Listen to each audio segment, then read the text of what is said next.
자신만의 시각으로 이 국가유산, 문화재를 재해석해서 발표를 합니다. 그럼 방청객 100분이 버튼을 눌러요. 3명의 발표자 중에 마음이 더 가는 사람. 근데 그때 또 제가 그렇게 또 표를 많이 얻어서 와, 이게 또 내가 이렇게 열심히 공부하고 내 생각으로 얘기를 하니까 많은 분들이 좋아하네. 아, 한국사 이야기꾼이 돼보고 싶다라는 또 생각이 그때 또 막 크게 올라오죠. 또 어떤 분들은 너 공부 재밌나 봐 이렇게 묻는 분, 재미없어요. 공부가 어떻게 재밌습니까? 이게 난 축구를 더 좋아한다니까. 네? 하지만 이런 재미들을 그 안에서 찾아내면 공부가 막 어쩔 수 없이 해야 되는데 이런 마음이 조금 사라지게 만든다. 반갑습니다. 최근에 한국사에 푹 빠져서 이번에 책도 내고 또 방송도 하고 있는 서경석이라고 합니다. 한국사는 저는 이제 뭐 어릴 적부터 국사 과목을 상당히 좋아했습니다. 근데 그때는 시험 보기 위한 과목 정도로만 제게 다가왔었죠. 그래서 해야만 하는 공부였고, 근데 다행히 재미있었어요. 근데 이제 그 시간이 지나고 나서는 사실 스르르 잊혀지다가 방송인이 되고 났는데 이게 참 묘하게 역사 관련 프로그램을 2번이나 진행을 하게 돼요. 첫 번째가 MBC 느낌표의 위대한 유산 7443사라는 프로그램인데 너무나 의미 있었고 상당히 촬영이 힘들었어요. 왜냐하면 빼앗긴 우리 문화재 수가 공식적으로 기록된 수가 바로 74,434점이거든요. 그것들이 어디에 분포되어 있고 어떤 과정으로 해외로 유출이 됐는지를 취재한 다음에 혹시 이걸 찾아올 방법이 없을까? 이러다 보니까 때로는 막 007 카메라를 가지고 몰래 촬영을 해야 되고 뭐 일본, 뭐 프랑스 뭐 이런 데 다니면서 참 힘들게 했는데 결과가 하나 나와요. 너무나 감동적. 임진왜란 때 김시민 장군이라는 분이 열심히 싸워서 왜구를 막아냅니다. 그래서 선조가 상장을 내려요.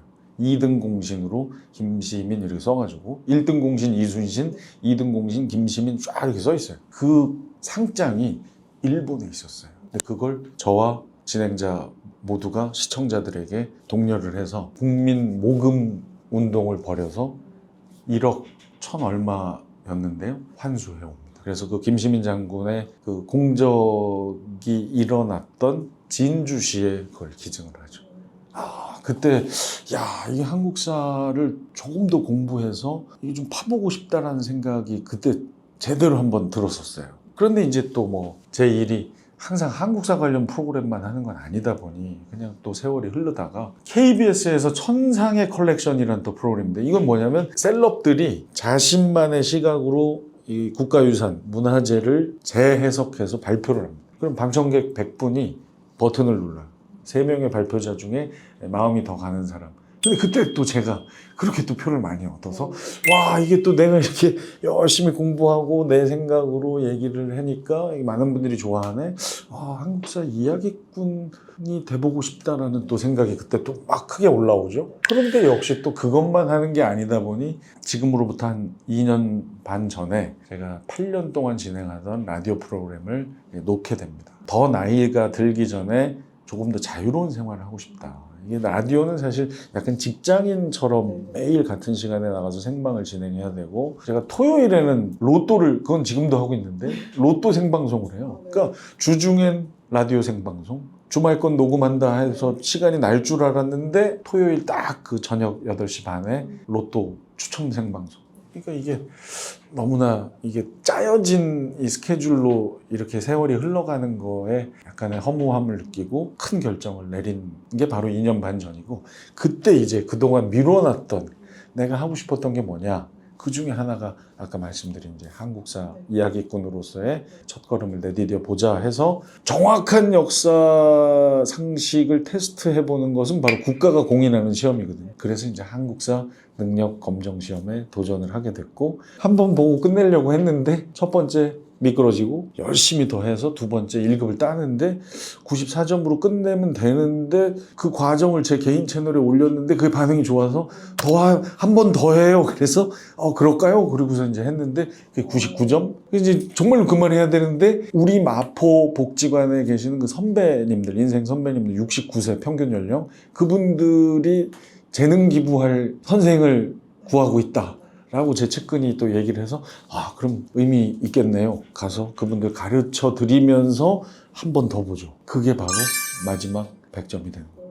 그 다음부터는 안 봐요. 예, 이게 서경석의 한국사 한 권은 한국사 많이들 관심은 있으신데 좀 막막해하는 분들이 대부분이에요. 그 양 어마어마한데 이걸 뭐 한 번에 좀 훑어볼 수 있을까? 이런 의문이 있으신 분들께는 적극 추천하고 싶습니다. 최대한 쉽고 편안하게 선사시대, 그러니까 구석기부터 현대, 문재인 정부까지 간단하게 그때그때 핵심적인 내용들을 적어 놓은 거거든요. 그래서 그런 분들 꼭 한번 읽어보시면 좋겠고, 나 한국사 꽤 알아 라고 항상 자부했었는데 막상 구체적인 사건이나 인물에 대해서 질문이 오면 당황하시는 분들, 그런 분들 한 1시간 반이면 다 읽어요. 한번 읽어보시면 희미해졌던 게 조금씩 뚜렷해질 겁니다. 실질적으로 한국사 관련 시험을 보실 분들, 교재부터 들어가면 되게 숨이 컥컥 막히잖아요. 요 가볍게 무슨 소설 읽듯이 이렇게 전체를 한번 훑고 교재로 들어가면 너무나 좋은 책이 될 겁니다. 제가 이제 진짜 사나이를 하면서 느낀 건데, 만약에 다음 부대에 가서 벌어질 일을 전체적으로 좀 알고 갔다면 나름 이렇게 좀 계획도 세우고 미리 체력도 좀 보충하는 의미에서 뭘 좀 팔굽혀펴기도 하고 이랬을 텐데, 전혀 모르고 가서 하루하루 그 어마어마한 것들을 맞닥뜨릴 때 너무나 힘들었었거든요. 숲 전체를 한번 보고 나무 하나하나를 체크하실 때 좋다. 수험생들에게도 도움이 될 책입니다. 어찌 보면 이제 이 책 안에 이제 그런 이야기들이 조금 들어 있긴 한데요. 출제자의 의도를 파악할 줄 알아야 된다고 생각합니다. 어쩔 수 없는 이 대한민국 사회는 아직까지는 공부를 얼마나 했느냐를 판단하는 척도가 바로 시험의 성적이거든요. 이게 참 안타깝지만 공부를 아무리 많이 해도요, 시험을 못 보면 이 사람 공부 못하는 사람으로 낙인 찍혀버려요. 이게 얼마나 억울합니까? 그렇다면 어쩔 수 없죠. 시험을 잘 봐야 되고, 시험을 잘 보려면 시험 내는 사람의 생각을 간파해야 된다. 내신의 경우 그 선생님의 말 한마디 한마디를 놓치면 안 된다라는 자세로 수업 시간에 임해야 된다. 저는 교과서만 했는데 뭐 100점이에요. 너무 재수없는 이야기지만 어쩔 수 없는 이야기입니다. 내신 잘 받으려면 그 과목 선생님의 말 한마디 한마디를 놓치지 말아야 돼요. 선생님들도 객관적으로 중요한 거 다 중요하다고 얘기하다가 변별력이 있어야 되니까 흘러가는 이야기, 이것도 중요하다 그러고 그냥 넘어가실 수도 있어요. 그런 거 파악할 줄 알아야 되고, 저분이 중간중간 얘기할 때 보면 이분은 이걸 되게 중요시하는 거예요. 저 선생님은 조선보다 고려를 더 중요하게 생각하는 것 같아요. 이런 거 파악하면 고려를 더 깊게 판다든가, 그런 개별 선생님 말고 국가 공인 시험, 선생님을 만날 수 없는 시험, 그건 기출 문제를 분석해야죠. 야, 최근에 이런 경향들이 새로 나오네? 내가 만약 출제위원이라면 이번 시험 이런 걸 낼 것 같은데까지 가면 이건 뭐 거의 신의 경지죠. 그리고 또 하나, 시험장에 가서 그게 생각이 나야 되잖아요. 이해가 기본이긴 합니다만 암기도 때로는 너무나 중요해요. 이해한 걸 외워야죠. 근데 그냥 이해했으니까 됐어. 그리고 그 급박한 순간이 시험장에서 막 벌벌 떨리고 있는데, 그럼 이해를 하려면 가면서 저기서부터 시작해. 이거 언제 합니까? 이해는 기본인데 중간중간 자신만의 외우는 방법들을 개발하는 게 좋다. 본인이 개발을 못하면 잘 개발하는 사람 거를 차용해야죠.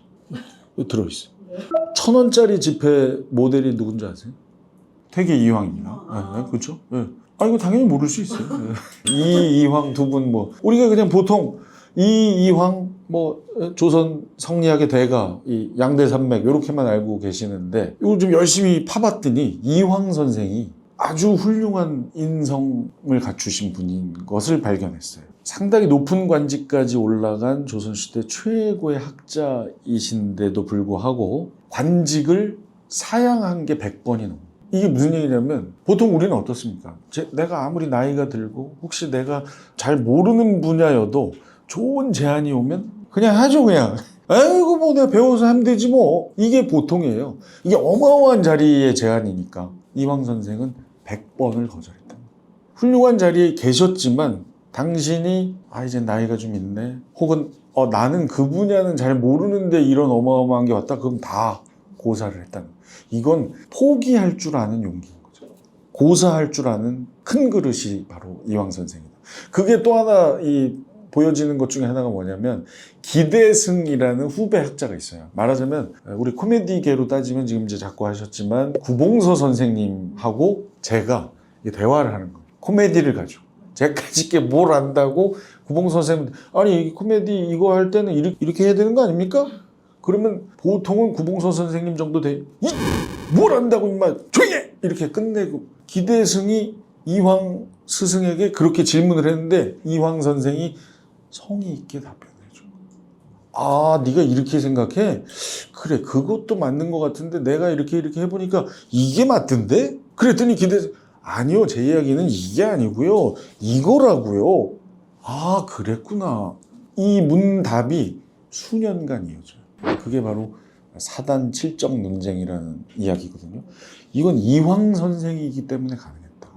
하늘 같은 선배가 까마득한 후배의 질문에 그걸 흘려듣거나 무시하지 않고 수년간 성의 있게 답변을 하면서 스승도 깊어지고 후배도 발전하는. 이게 참 어찌 보면 멘토 멘티가 나아가야 할 방향을 이미 그 조선시대에 그 훌륭한 두 분이 제안을 한 게 아닌가. 한국사 제가 예전에 수험생의 마음으로 그냥 시험만 공부할 때 하고 지금 이제 조금 여유 있게 좀 깊게 들어가 보니 그런 것들을 발견할 수 있어서 어떤 분들은 너 공부 재밌나 봐 이렇게 묻는 분 재미없어요. 공부가 어떻게 재밌습니까? 이게 난 축구를 더 좋아한다니까. 네? 그리고 골프 치고 사람들하고 소주 한 잔 기울이면서 얘기하는 걸 더 좋아해요. 하지만 이런 재미들을 그 안에서 찾아내면 공부가 막 어쩔 수 없이 해야 되는데 이런 마음이 조금 사라지게 만든다. 이 역사를 이렇게 살펴보잖아요.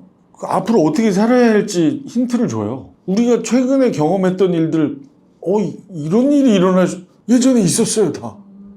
물론 똑같은 형태는 아니지만 비슷하게. 잘못된 역사적인 사건들, 이건 보고 다시 이걸 전철을 밟으면 안 된다는 교훈을 주고요. 잘된 역사적인 이야기들, 시대가 변했으니까 시대에 맞게 변형해서 이런 것들을 도모해야지 역시 힌트를 주죠. 역사를 공부해야 할 이유 충분하죠. 경제는 사이클이라고 그러잖아요.